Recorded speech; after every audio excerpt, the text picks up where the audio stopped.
Hello and welcome to day 9 of our USA road trip. Today is the day we finally start racking up the road miles of this trip.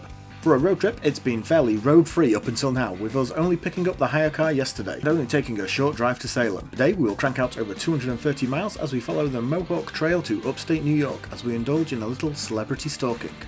We grabbed a quick breakfast at the inn and then headed out of Salem. The next main stop on our trip was to be Niagara Falls, and we could have headed straight there in one hard push, but instead we wanted to take it easier and break the trip up with a stop. This meant seeing a lot more of rural New England and spending a lot more time on the road. We were certainly not taking a direct route, and in fact backtracking quite a bit, adding a good 2 to 3 hours onto the overall journey. We had chosen to overnight in the upstate town of Rhinebeck, not really the most intermediate town on the route and actually quite a bit out of our way, but there are certain Hollywood connections to the town and we wanted to check them out.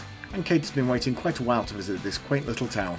So despite the added journey time, we added this in as a stop. Even with the additional mileage, we were not even planning on taking the fastest route on each individual leg either, instead taking a more scenic route that would involve less freeway driving and instead taking us into the mountains, through forests and the small towns of upstate New York and Massachusetts. Let's take a quick look at today's route.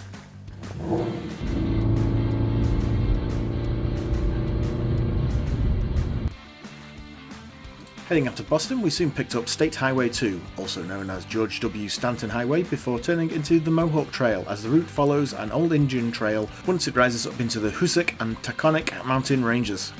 The first section of the road was fairly dull. There were splashes of the fall foliage we had come to see and several quaint little towns, but little to make us stop, other than the odd snarl up at a couple of construction sites along the way. The first time the scenery really ratcheted up was at Turner Falls. Here we found a nice pull-out at a boat ramp and took in the stunning lakeside setting.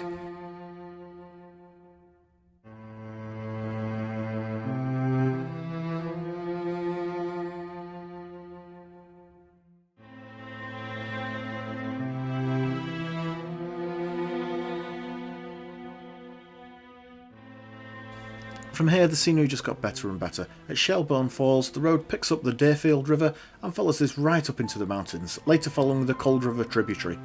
The fall colours and stunning scenery made this a really special drive, passing through several quaint little towns and villages, some with only a few houses in. The weather was perfect for road tripping. The skies were clear and blue with just a touch of cloud, and the temperatures were unseasonably warm, ranging from 60 degrees Fahrenheit in the morning up to around 70 degrees Fahrenheit later on in the mountains. That's around 16 to 21 degrees Celsius.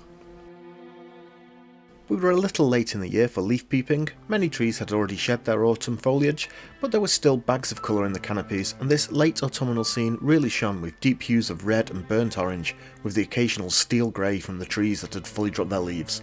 These fall colours adding a real special ambience to the overall scene.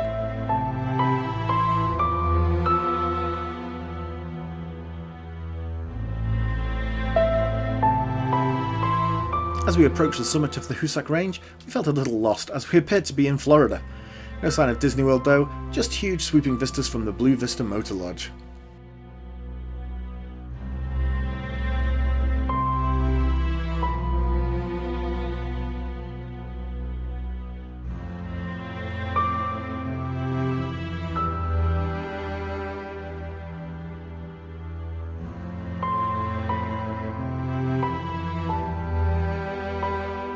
The Blue Vista Motor Lodge gave perfect views over the eastern side of the range, and then we crossed over the spine of the mountains to get to the western side.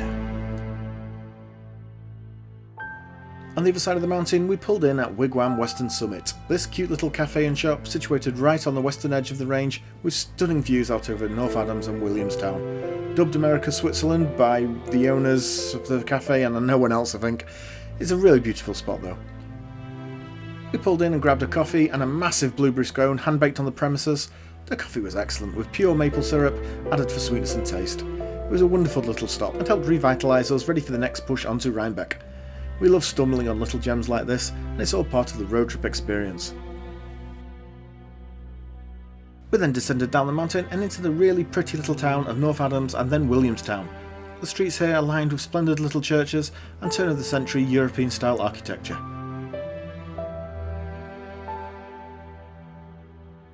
It was here we left the Mohawk Trail and started picking up larger roads and eventually headed out of Massachusetts and back into New York State before joining the Taconic State Parkway, fast tracking to the next stop. The scenery on this leg of the journey was less stunning than in the mountains, but the easy driving and fall colours made this a very relaxed and enjoyable drive as we caught up on a few podcasts.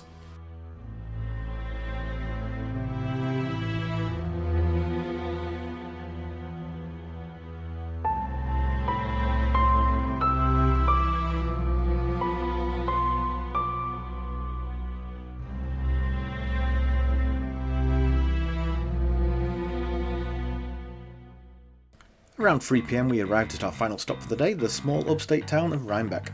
Why had we chosen this particular stop out of all the hundreds of other little towns along the route, and one that was really quite far out of our way? Well, the town has a few Hollywood connections that we just wanted to check out. This innocuous little town has become the home of some big celebrities, most notably Paul Rudd, Jeffrey Dean Morgan and Hilary Burton. We both love Paul Rudd, and I'm a huge Walking Dead fan and was hoping to meet Lucille.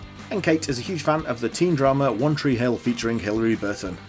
First of all, we needed to check in the hotel for the evening, and we had chosen the historic Beekman Arms.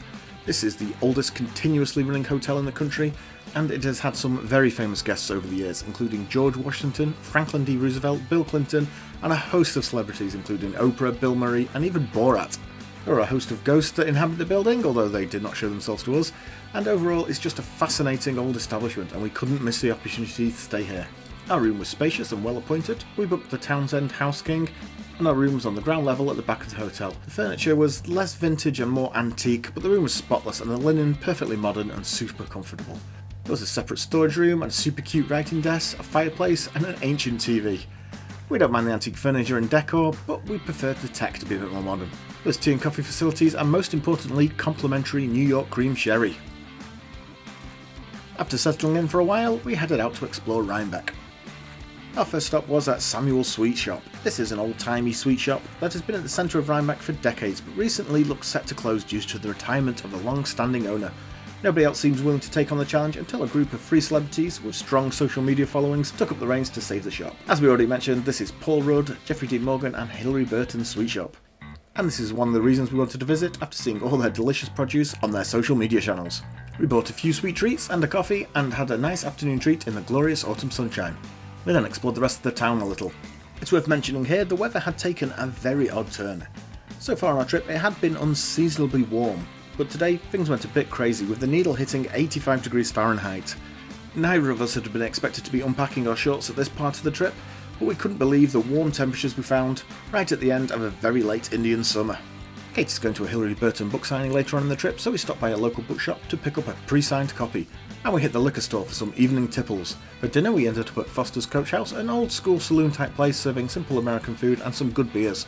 We were seated outdoors, something we didn't expect in late November in upstate New York, and basked in the evening warmth. With the soaring temperatures this was very odd but very enjoyable, and after a few drinks and some excellent sandwiches, we retired to the comfort of the inn and relaxed for the evening, enjoying the in-room sherry, some peanut butter whiskey and the archaic TV. Tomorrow is going to be a big day. We have a huge drive to another country, some epic scenery en route before exploring one of the most spectacular waterfalls in the world, so it paid to have a pretty relaxed afternoon. If you want to follow along with us to Niagara Falls, make sure you like and subscribe to the channel and we will be posting that video very shortly. Bye for now.